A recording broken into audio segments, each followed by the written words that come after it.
temperatures come as hundreds of asylum seekers are evicted from city shelters and wait for placement. CBS 2's Ali Bauman shows us how many migrants are trying to make it through the night.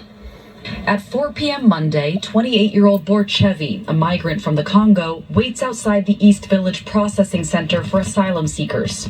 Very cold. He was evicted from his homeless shelter after 30 days, per the mayor's new edict. Here, he received a number, his spot in line to be relocated to a new shelter.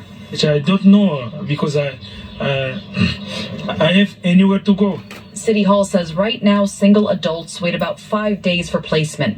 Steps away at Tompkins Square Park, asylum seekers wrapped in layers of clothes try to pass the time. This man tells us he will likely spend the night on the streets. ¿Por qué no cae? Porque en mi caso no tengo móvil, teléfono y me da direcciones y como no conozco la ciudad. I don't have a phone and I don't know the city, he tells us in Spanish. I don't know where to go. On a code blue night like this, when the temperature is below freezing, the city is required to provide a place to sleep to anyone who is homeless and seeking shelter.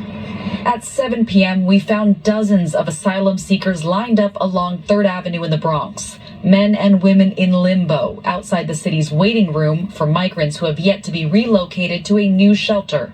And what's inside is just a step above the streets. There are no beds in this waiting room. Migrants sleep on floors and chairs until they're told to leave at 6 a.m. Jennifer is a 46-year-old asthmatic migrant from Venezuela.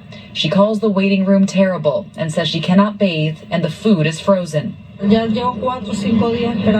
Jennifer describes to us how she spent the past 5 nights sleeping on the floor in the Bronx. In the morning, she goes down to the East Village to check if it's her turn in line. Then she comes back here to wait for the doors to open at 8 p.m. A spokesman for City Hall told us if Code Blue is still in effect by morning, asylum seekers will be allowed to stay in the waiting room past 6 a.m. In the Claremont section of the Bronx, Ali Bauman,